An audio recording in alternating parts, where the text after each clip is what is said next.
This room, ladies and gentlemen, looks at the history of the swamp. How did the swamp get here? What forces were in play to bring about the creation of Okefenokee Swamp?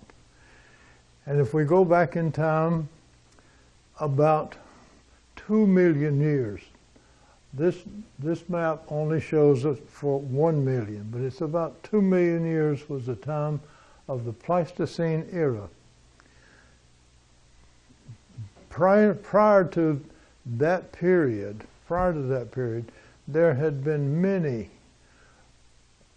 sea level and water level changes in the ocean. This represents the Atlantic Ocean. As it used to be maybe 100,000, no, 1 million years ago.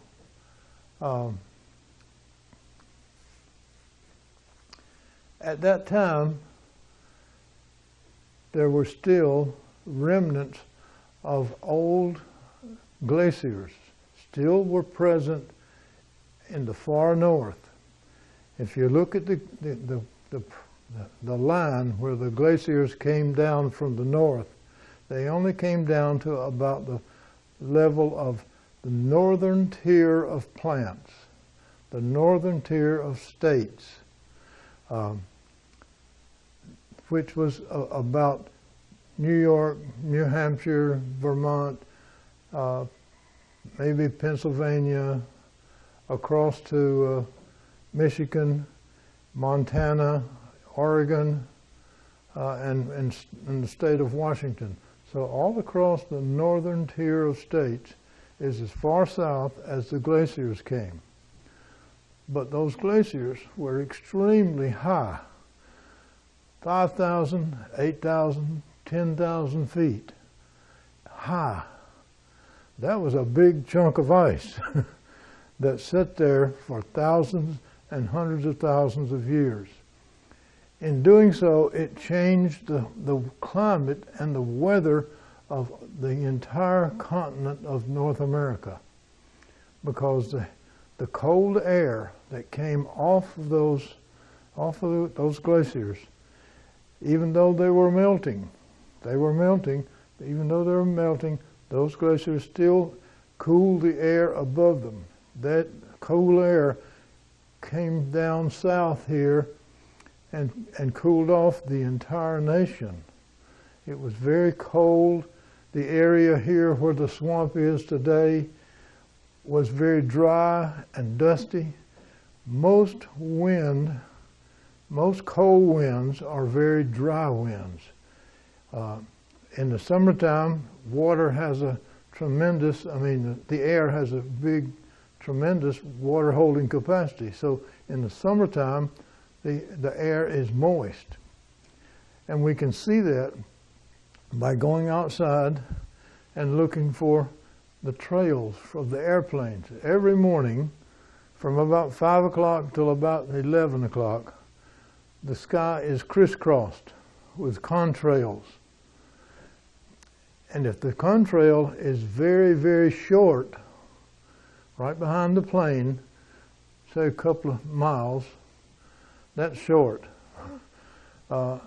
then that shows that there is very little moisture up there. That's very dry air, because the vapor from the plane evaporates very quickly. If the contrail is long, like they are this morning, that tells us that air mass up there is very moist. It's very moist, because the longer the contrail, the more the relative humidity up there. And that influences the weather down here. So this went on for hundreds of thousands of years. Eventually enough debris was washed down by those huge rivers that came off those glaciers, and that the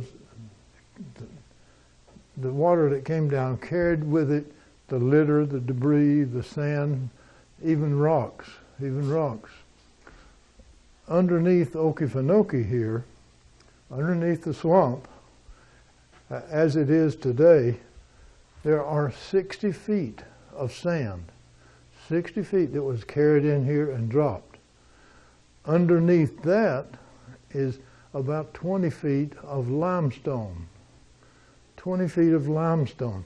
Limestone is very soft, it's very soluble in water, so it dissolves away quickly. Underneath that limestone layer was the Hawthorne Formation.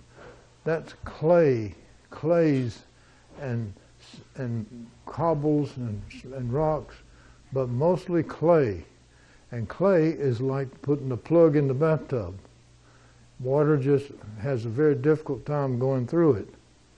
So underneath the swamp, 60 feet of sand, a soluble layer of limestone, and underneath that is 400 feet of clay. So that's what keeps the water in here. That's why it doesn't run right on through that sand and down to the aquifer. What is an aquifer? An underground river. It's an underground, and we have underneath Southern America here in Georgia, Alabama, Florida, Mississippi, is one of the largest aquifers in America. And we're blessed to have it because it's an almost unending source of fresh, clean water. Now, that limestone layer, the limestone layer that's under there, is soluble in water, and it reacts with the acid water of the swamp, and it actually dissolves holes in it. So sometimes there are leaks that occur underneath, and especially if we have a lot of rain, then the swamp creates a lot of pressure, and it dissolves more and more of that limestone.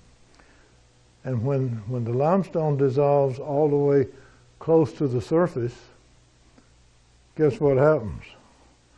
Sinkholes. Sinkholes. Recently on the internet, I saw a whole forest sink into a sinkhole. The whole big trees and everything just sucked down into that huge hole. Did you see that? That is a sinkhole. That means that the aquifer is receiving water out of wherever that's coming from, that picture, but it does the same thing in the swamp. We don't have big leakages now, but there were in the past. How did we go? How did it transfer from here to here? So this is land here. This is a land mass around the swamp. This is all of South Georgia, a little bit of Florida here, and a very significant point here is Trail Ridge. Trail Ridge is a sandbar that was left there by one of the high ocean levels. So this used to be the beach. This was the old beach originally. This is just one of 6 other beaches besides this one. The Penn Holloway, the Talbot,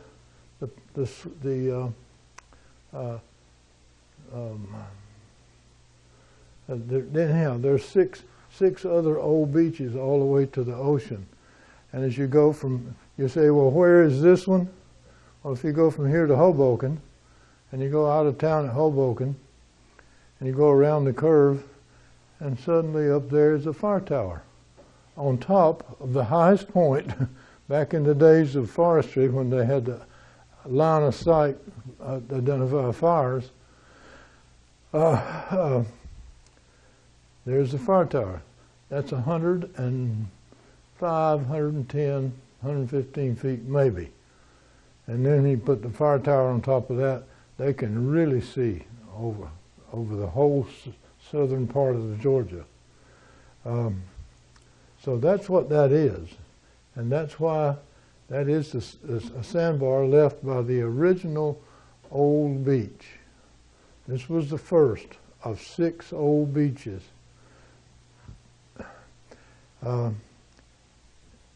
They are all identifiable if you go from here all the way to Brunswick, and you go down steps, step after step after step.